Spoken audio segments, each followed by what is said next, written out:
Hello, everyone, and inside today's episode of Locked On Canadiens, the Habs try and still lose. Time to stop panicking about Arber Xhekaj, and I have an all-decade team draft and more inside today's show. You are Locked On Canadiens, your daily podcast on the Montreal Canadiens, part of the Locked On Podcast Network, your team every day.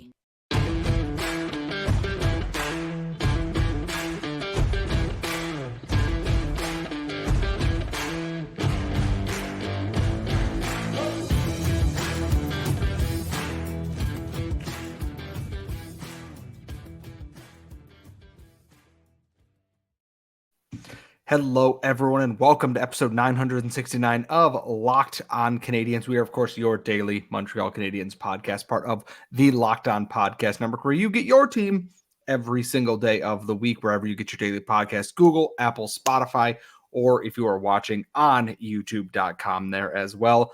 I am one of your hosts. I am Scott Batland. As always, I'm joined by the active stick, Laura Saba. And Laura, the Canadiens played the Kings on Thursday night, and it went better for most of the game than their trip to California, with the same result at the end there. So my question here is, are we happy with moral victories in this part of the season, or do we kind of still want to see more results from a team that we're hoping stabilizes somewhere in the next couple weeks or so? As long as we want a high draft pick, I think we're okay with the moral victories. That's where I stand. Yes, you want to see them win games, you want to see them take that step forward. But honestly, what I saw tonight wasn't that bad. And with a caveat that I did fall asleep for 10 minutes during the game, like literally, like so asleep that like the people I live with had to shake me to wake me up. But I did see a lot of improvement, and I felt a little bit sad for the Canadiens that they didn't win. But at the end of the day, like you want to see them just play better. Like that's all you want. Like if they won 82 games, but they didn't learn anything from it, I don't think that it would be worth it. Like at this stage in the rebuild, they need to be learning those lessons. They need to be improving their team identity, their cohesiveness, their play as a whole. So I'm happy with this. I would like wins. I do like wins. I don't like when the Habs get shut out and, fan bases that don't watch the game make fun of them. But I'm okay with it. So the thing is, the Canadiens have been shut out twice this year by one team. They've been shut out by LA. That's it. The first time these two teams played a couple of weeks ago, LA just ran over them from the starting whistle. It was never close. It was terrible. Everyone wasted their weekend watching that game. Tonight, through two periods, the Canadiens were right there with them in that, yeah, the scoreline was, a little lopsided in that through some poor bounces and whatnot. And then in the third period, it just fell off. I'm looking at the expected goals chart, the possession charts and everything on Natural Stat Trick. And it's a kind of game where I went, wow, this is starting really well. They started strong. They looked really good. That top line with Uri Slafkovsky, with Cole Caulfield and the Nick Suzuki looked really good, really formidable. And then when they couldn't get a bounce, eventually everything just kind of compacted in itself here. And it's a game that it's like, I loved what I saw until I didn't anymore. The third period started, and this was a team that looked like the previous LA game. And that's kind of where I'm like, if they kept that whole effort for 60 minutes and got a goal or two maybe, but still lost, I am all about it. But it's a frustrating game because kind of left the goalie out to dry in the third period. Penalty killing still a problem. Just the goals that went in were annoying for a number of different reasons. You had Justin Barron getting tripped up by the official, turns into a breakaway goal. Drew Doughty's first goal is because the blue line is disorganized, and I want them to be better than they are right now. And I think that's the most frustrating thing, is because we saw them do this against Seattle, where they got lucky that Seattle is not LA, where they played well, got goals, and then were able to hang on. I just want to see a full 60-minute effort in this. Even when they gave up goals in the first two periods in this game, they came back strong on the next shifts until the third period, where it all just kind of house of cards fell apart on itself here. I just want a full effort. I'm trying to think of the last time this season we got a full 60-minute game from the Canadiens, and I think it's been a while at this point, I'm pretty sure. When is the last time? Honestly, I don't remember. I swear to you, I don't remember. I feel like it would have been against the Bruins, but that was quite some time ago. I will say a couple of things while you're looking this up.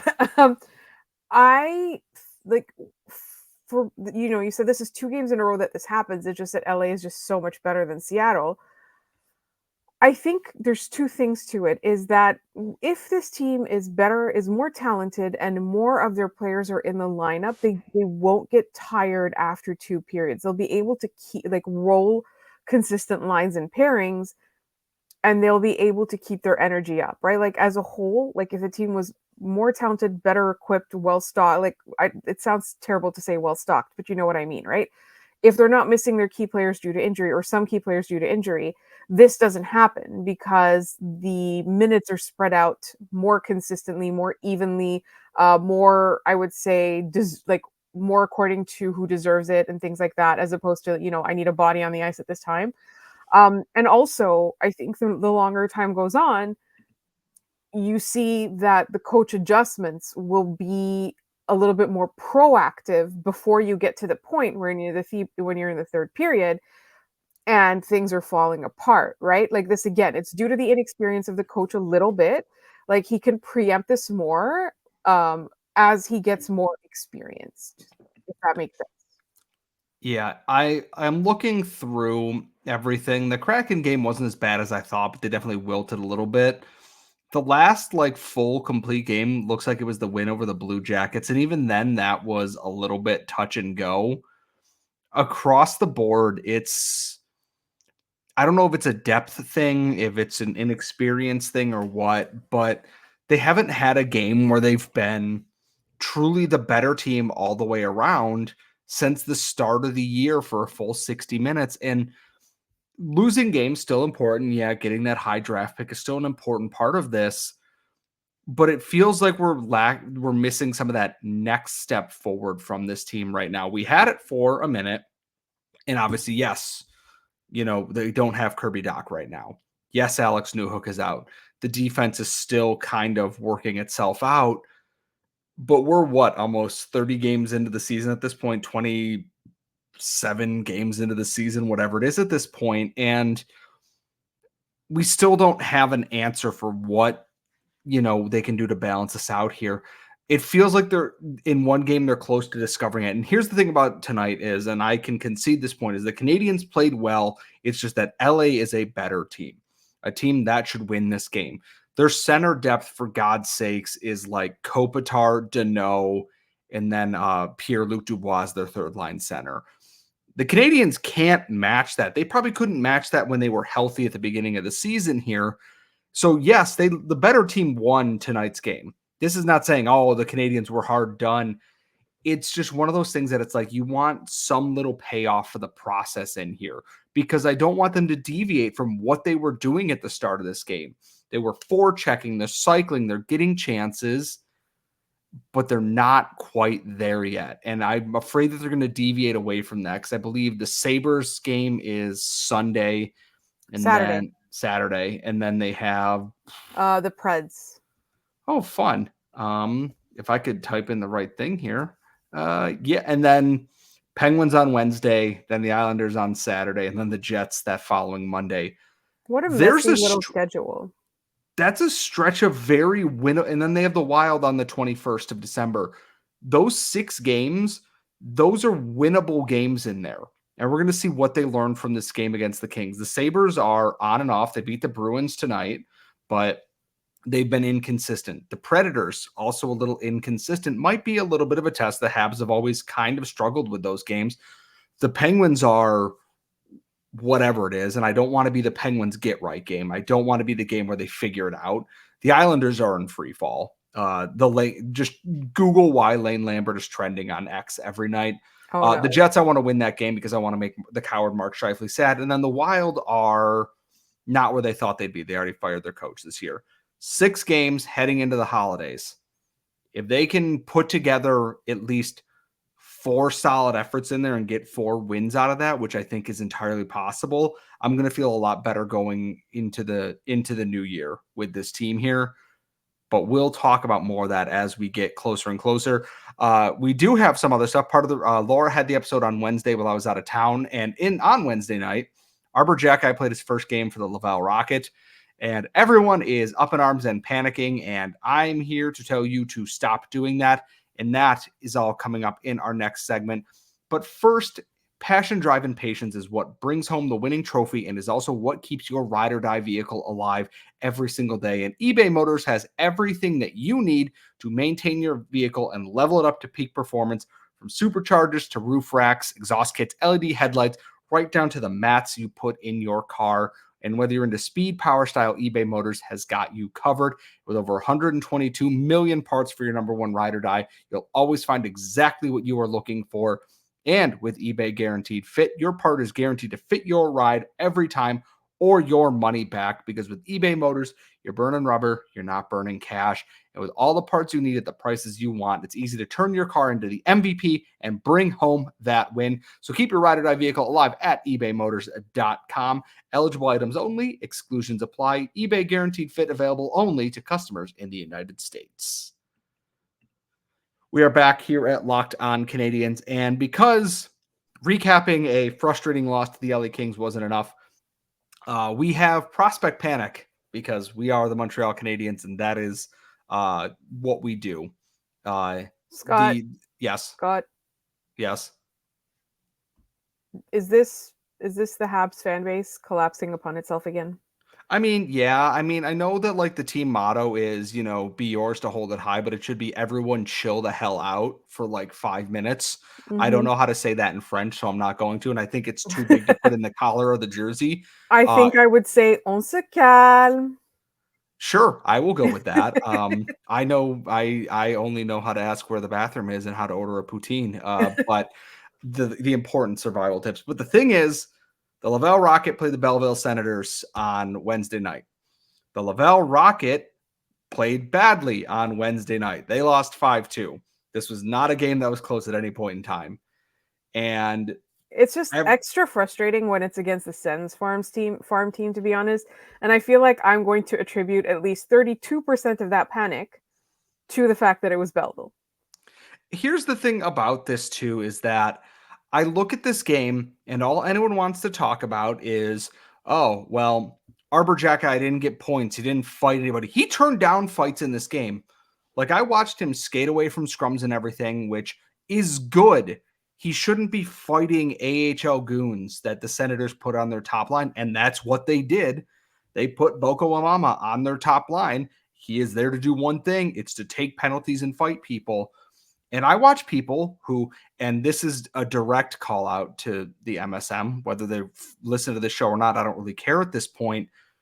I didn't recognize this player in this game. That's because you don't watch this team at any point in time. You could have asked anybody, like, a guy who watches 65 plus games of the Laval Rocket every year like I do. Hey, is this always what the team looks like? Is Arber Xhekaj going to fix this? Is he going to fit in here? Instead, it's, I didn't recognize this player on the ice. It's because the team is currently not playing very well. After last night, they had lost 8 straight games. They are injured and missing some of their top defensemen who are up with the Canadiens right now. They cannot get a goal to save their life. And they are a young team that hasn't put it together. And you're looking at this and going, well, I didn't recognize Xhekaj on the ice. He's not the type of player who's going to come in and go, well, everything's fixed with the Rocket. This is not like when Kotkaniemi went down and they started scoring a ton of goals, or when Caulfield played for them and put up a ton of points. This is a guy who is trying to get his defensive game back together and work on the little things that he was deficient in as he was asked to do. He's recovering from an injury. He is recovering from an injury. This is the thing that is getting me about all of this, like, sky is falling stuff about Arber Xhekaj. Arber Xhekaj is going to be fine.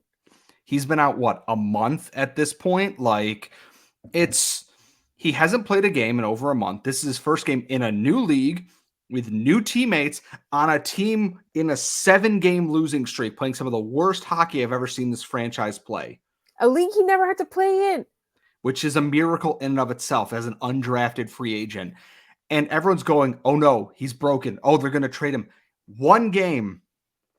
And I don't know how to tell people without trying to sound condescending, because I understand that people want Arber Xhekaj to succeed because he's a great story and he's fun and we love him on this podcast. But he got sent down and everyone bought into all the rumors that are going around Twitter that, oh, they're going to move him. Oh, they're unhappy with him. Oh, this. One game because he was out for a month. While I agree he should probably be up in the NHL right now, he could play over Lindstrom very easily at this point. I wouldn't mind if he played over Justin Barron at this point. The panic is so overdone that, I look at, everyone who, it's a lot quieter around Slavkovsky now that he's playing well on the top line, which is amazing. I know. And all I can think is they're going to do this with Lane Hudson next year too.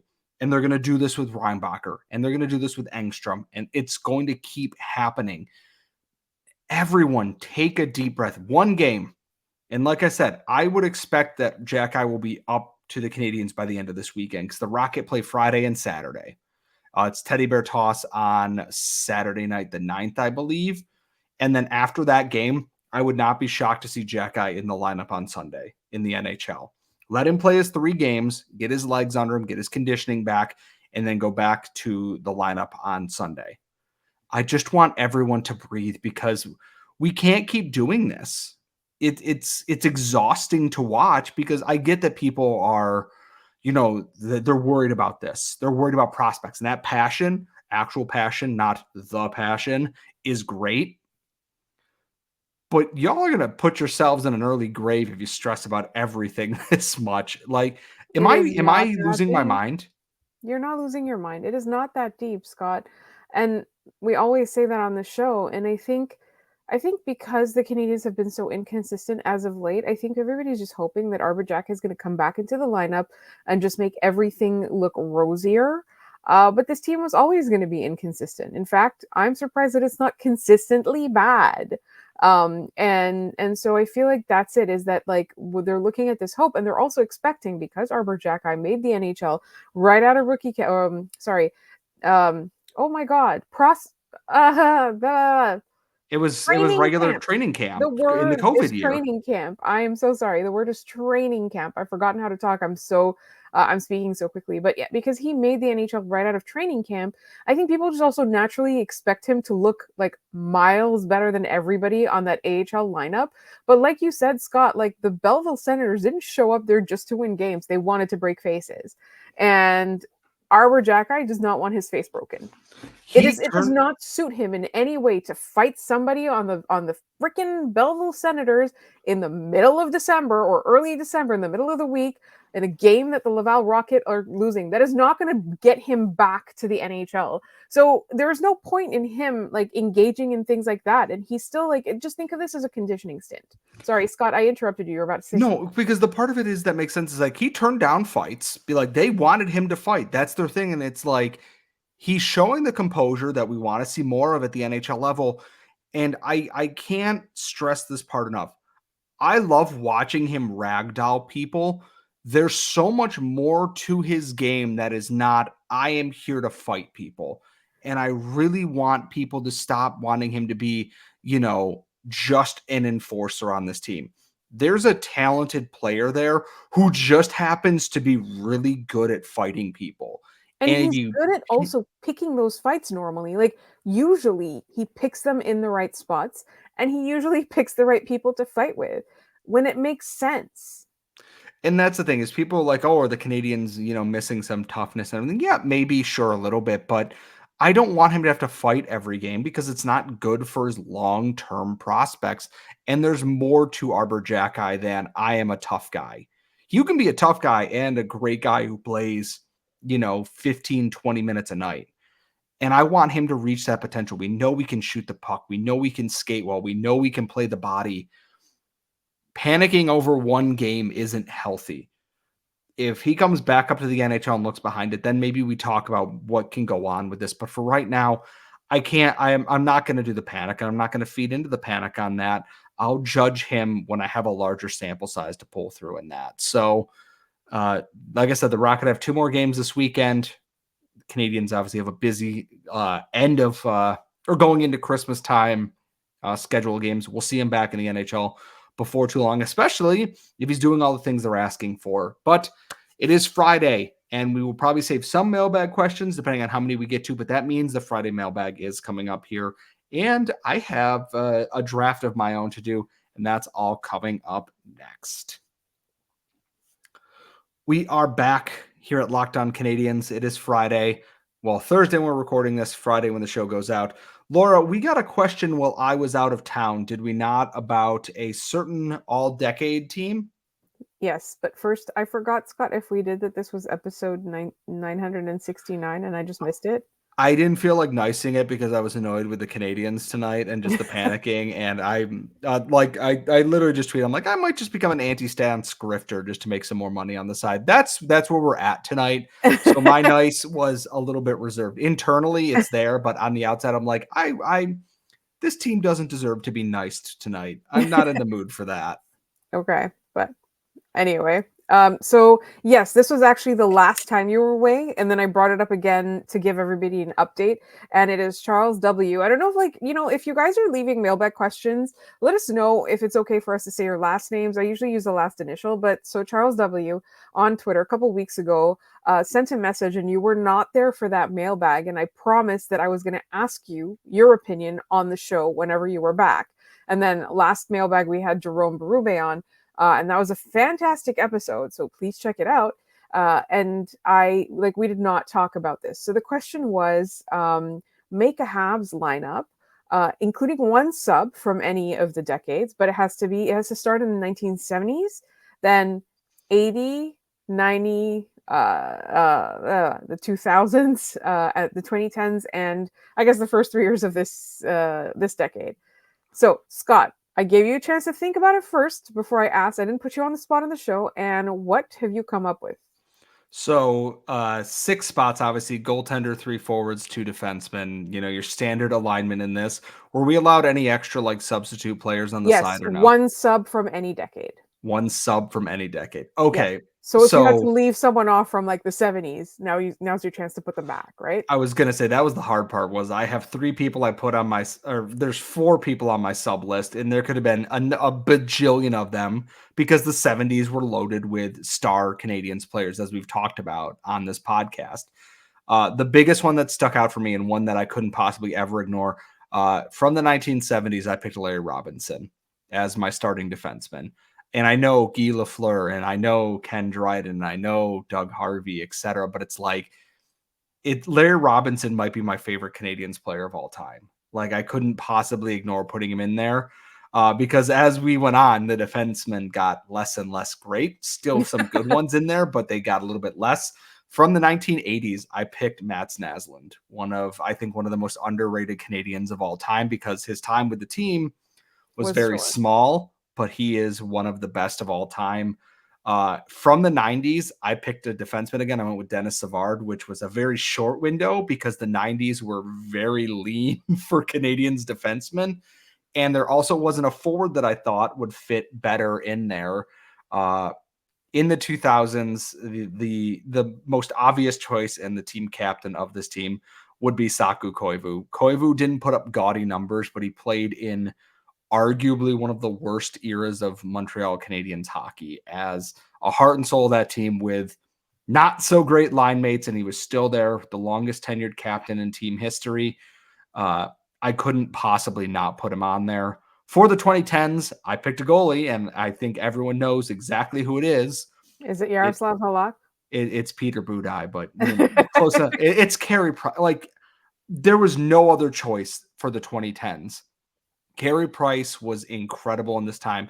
And yes, I know Ken Dryden and Patrick Waugh had higher peaks, but in the 2010s, this was Carey Price's team. And it was up until 2021 when, he's now LTIR retired here. But Carey Price was the obvious choice. And for the 2020s, the 3 years that we were in, I flipped a coin between Nick Suzuki and Cole Caulfield and ended up with Nick Suzuki on this. For the, like I said, in the extras, I have Guy Lafleur, there's Steve Shutt, there's Max Pacioretty, there's Andre Markov, there's Ken Dryden, there's Patrick Waugh. You could have made a second team of players that would be just as good as the first one.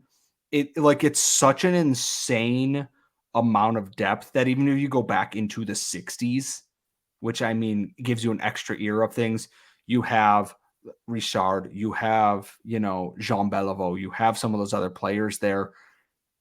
It's a wild thing to look at that whenever people do all-time teams, the Canadiens B team would probably beat most teams A teams. This was a fascinating question that I think most people would be like, yeah, that's right. But also you could have done this and still been right, and done this and still been right. Just an insanely stacked franchise, like truly. And we want to know your all-decade teams too. You can tweet us at LO_Canadiens, LockedOnCanadiens@gmail.com.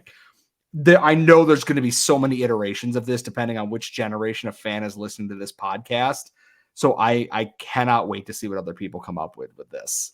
I also really like that it starts in the 70s. It doesn't go back to the 40s, 50s, and 60s because it gives you an era where the Canadiens were amazing. And then when they were good, like in the 80s, they were still good. And then, the lean years. And then the rebuilding, whatever we are in now, whatever it is we're doing. So I really liked this question. And actually, Scott, we only have time for one more mailbag question. So I'm going to ask, this is from YouTube and it is from Keith. And it's a Buffalo question. Mailbag or just a question for Scott in Buffalo? I'm traveling from Ithaca for the Habs game at Buffalo on Saturday and would love to have your thoughts of a bar or restaurant to visit for beer and wings within non-driving distance of the arena. I've been to the Anchor Bar years ago and was not sufficiently impressed given the random, non-central location. Now, Scott, I have heard you mention the Anchor Bar before. I've heard you whisper that they don't actually have the best wings. So please elaborate. So non-driving distance is hard because in that area, it's a little lean for things. Pearl Street's there, depending on if that's what you want to do. But to get the actual best wings in Buffalo, you have to travel outside the city to the suburbs a little bit. You go to Barbill. You go to Barbill North in Williamsville, or the original Barbill Tavern in East Aurora. Best wings in Buffalo, and I don't think it's particularly close. Inside the city proper in Allentown, actually not that far from where my apartment is Gabriel's Gate. If you dig the dive bar kind of thing there, it's dive bar, but not, cash only dive bar. It's a little bit upscale in there. The wings have always been good every time I've went there. You'll wait a little bit there because they were always busy because of that, but around the arena, it's a little bit lean for offerings in there, but just down the road is Swanee House, cash only, one of the original dive bars. You can get a fried bologna sandwich, get a blue light, enjoy your time there. Or next to that is Ballyhoo. They do all artisan sausages and have cocktails, great bartending staff, great draft list right there.